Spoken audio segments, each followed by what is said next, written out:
Ciao a tutti, io sono Riccardo e questo è Body Positivity.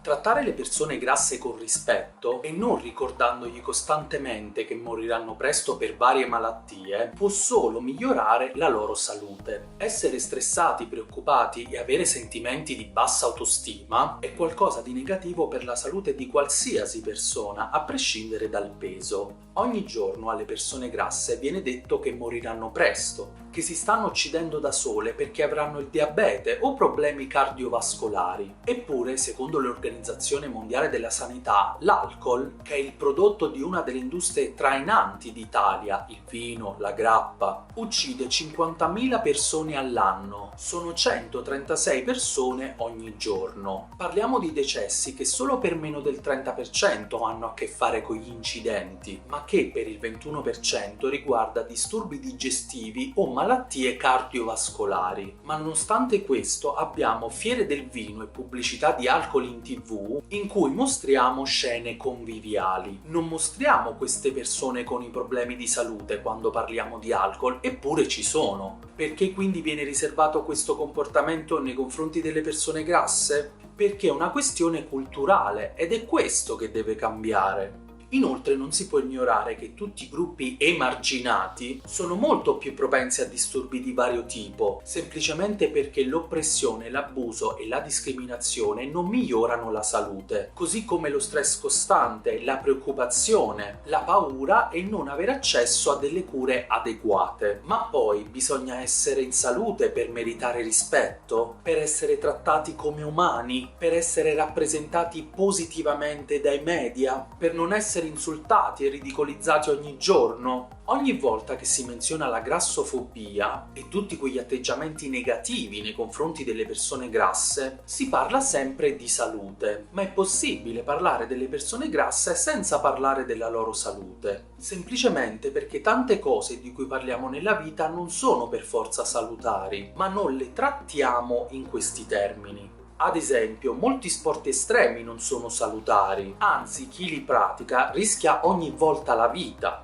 Eppure nessuno invita queste persone a guarire dal praticare sport estremi. Perché quindi viene riservato questo comportamento nei confronti delle persone grasse? Di nuovo, perché è una questione culturale ed è questo che deve cambiare. A chi giudica la salute degli altri non interessa la salute degli altri. Sapete perché? Perché quel giudizio nei confronti della salute non migliora la salute di chi stiamo giudicando. Anzi, la peggiora. Bisogna quindi semplicemente evitare di giudicare la salute degli altri e trattare le persone con rispetto a prescindere dal loro stato di salute. Solo in questo modo le persone ameranno il proprio corpo e eventualmente cominceranno un percorso per curare delle eventuali malattie che hanno. Ma anche i tempi e modi che una persona riserva per curare una propria malattia non possono essere fonte di giudizio degli altri. La salute infatti è un diritto dell'individuo e si colloca in funzione della persona e della sua autodeterminazione. Il concetto di salute non è semplicemente assenza di malattie.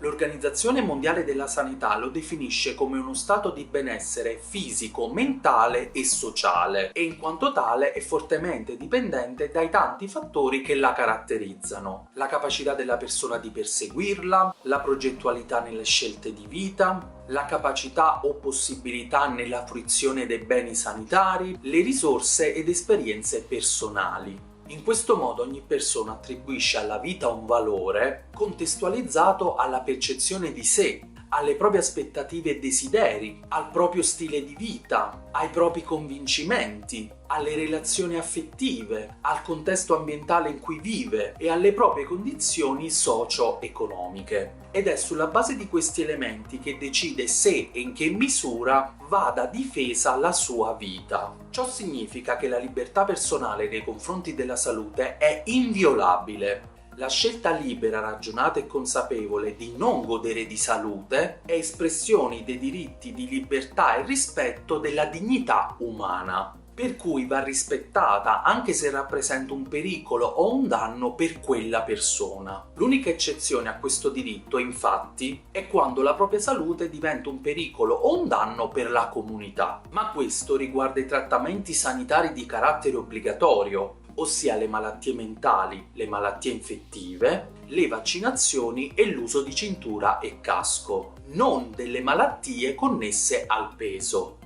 Amare il nostro corpo è quindi la prima importante via per cominciare ad amare la nostra salute, e il giudizio altrui nei confronti della nostra salute non permetterà mai che ciò avvenga. Spero che questo video vi sia piaciuto, lasciate qui sotto i vostri commenti e che la body positivity sia con voi.